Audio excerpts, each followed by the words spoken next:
Hello, hello, and we are live. Welcome to Chef Corner with Home Health Team Advantage. I think this is the third session that we've had, and I'm delighted to be with you today. I'm Chef Lynn Wells right here in Greensboro, North Carolina, and it is a gorgeous day.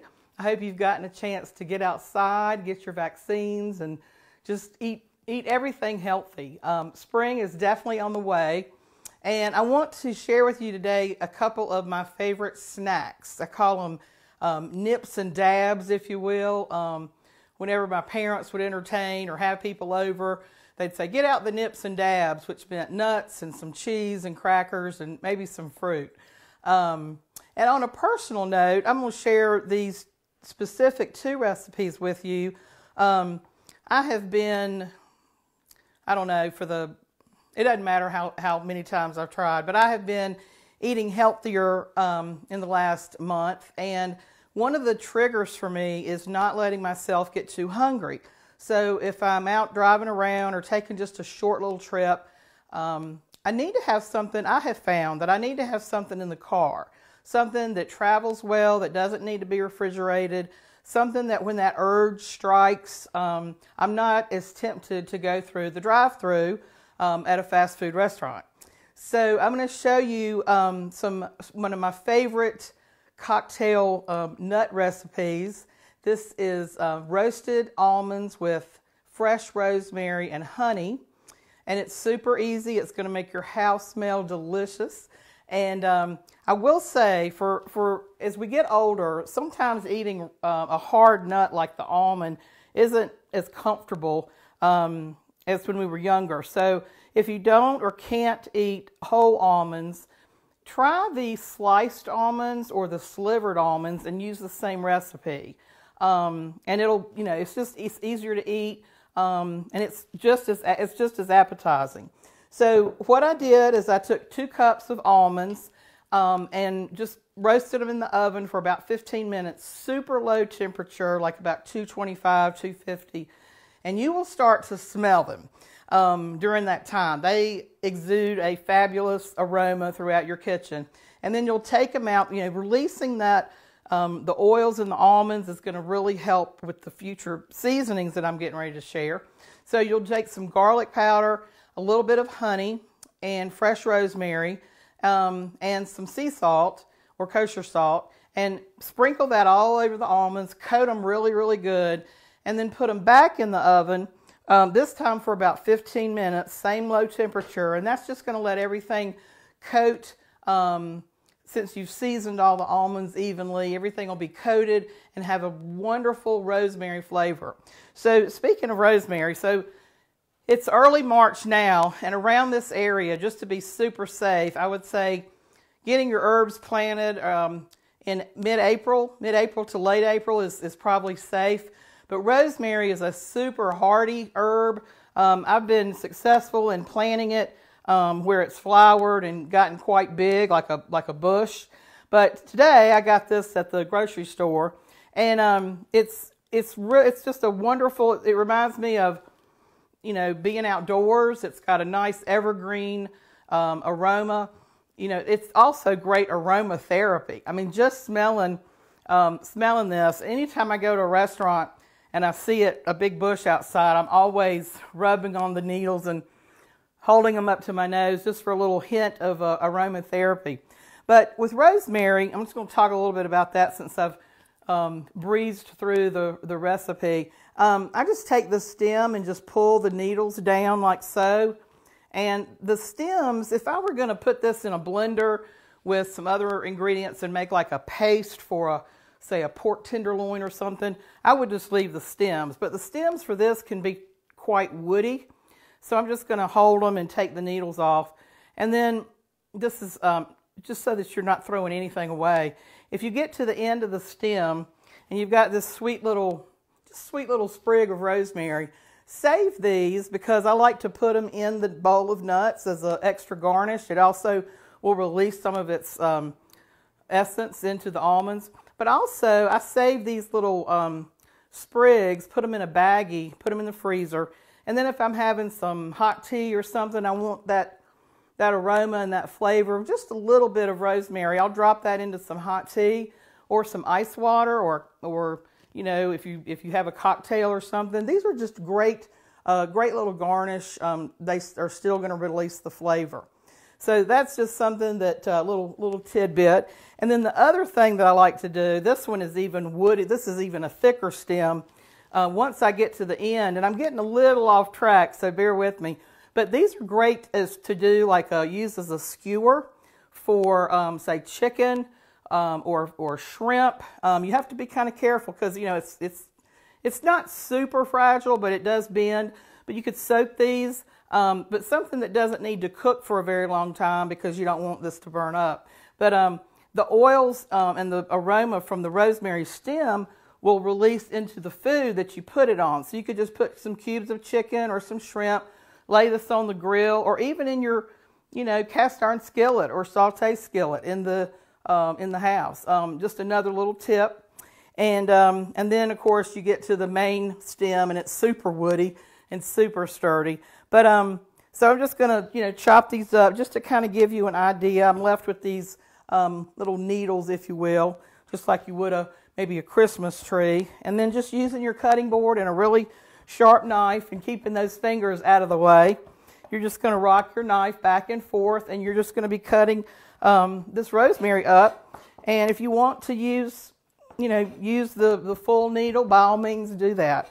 With this particular recipe, this is a mini version, one of my small baking sheets. But with this version, it came out, and I would just say with any recipe, taste it. And if you want to add more rosemary, add more salt, add more garlic, by all means do it. You're the one that's going to be eating it and enjoying it. You can see there's been a little bit of olive oil, and you know, you may have that on the parchment paper, but these are just super, super good. And this is my favorite part. I didn't know this was going to happen, but anytime you have a little cluster, that means the honey has sort of gotten trapped in there and made this nice little caramelized sweet treat with your almonds. So that's the roasted almond recipe with rosemary. And I'm going to move this out of the way and get to the next one that you may or may not have had before. I have made it for classes at the Cone Health Cancer Center. We have a segment called Nips and Dabs. Sometimes folks with different treatments, you know, need to sort of snack throughout the day. So this is a really, really good recipe for that. So I have got, let me flip my recipe over. So these are coconut protein bites, and I'm going to go through the recipe, but by all means you can improvise. And I'm going to give you some tips on some additions and things you can add into this recipe. One of the, putting all the ingredients out here so you can see it. So this is the finished product, by the way. So this is what we're going to be putting together. These are great. They don't need to be refrigerated, although they freeze and refrigerate beautifully. So I'm going to talk about those. Each one of those, now depending on how big you make them, that's about a tablespoon of dough rolled up. That has got 87 calories, and they're pretty filling too. When I start telling you what all is in them, 87 calories, 10 grams of protein, 13 grams of fiber. I mean, 13 grams of fiber, that is a lot. Usually your high fiber cereal has like maybe 4 to 6 grams per cup. So these are super easy, and I'm going to talk about dates. Dates are offered year-round. I grew up being exposed to dates because my mom liked them, and she had them around the house. But these, I do buy the pitted. The pitted are usually come in 8-ounce boxes, and then the non-pitted come in 12-ounce boxes, same price. So, you know, if you want to take the time to pit them, they're super easy to pit. There's just a pit the size of a, you know, maybe the size of a small olive that's inside the date. But here's the wonderful trick about dates. These are used in a lot of recipes for vegan or plant-based bakery items. Instead of your egg and your butter, these, when processed, have just a real creamy, I don't want to say heavy, but they have a real creamy and dense consistency, and they're sweet. And processed, they get real sticky. So sort of if you think about your eggs and your butter and your flour and all that, you know how the batter will get real kind of sticky and heavy dough for your cookies? Well, dates are a wonderful substitute for that. So I have put about 10 of these dates in the processor, along with some unsalted, unroasted cashews. So about 10 dates and a half a cup of unsalted cashews. If I didn't mention this, I put it all in the food processor. About a teaspoon of pure vanilla extract.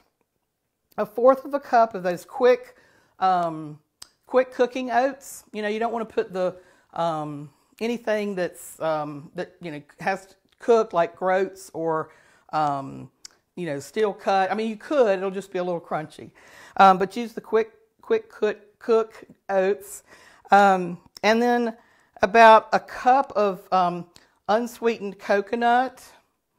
I'm going to grab what I use. This is a wonderful brand I use. It's Bob's Red Mill, and it's just shredded unsweetened coconut. So I use that in this recipe, about a cup. Again, all of this in the processor. A fourth of a cup of honey, and then a half a cup of cocoa. And you can, if you want to use they offer special dark cocoa, just plain cocoa. It's all unsweetened. So except for the honey, there's really no sweetener in this. And there's only a fourth of a cup, and you get about 24 protein bites in this recipe. The other thing that I love, one of my favorite kitchen tools, is one of these professional scoops. You can get these online.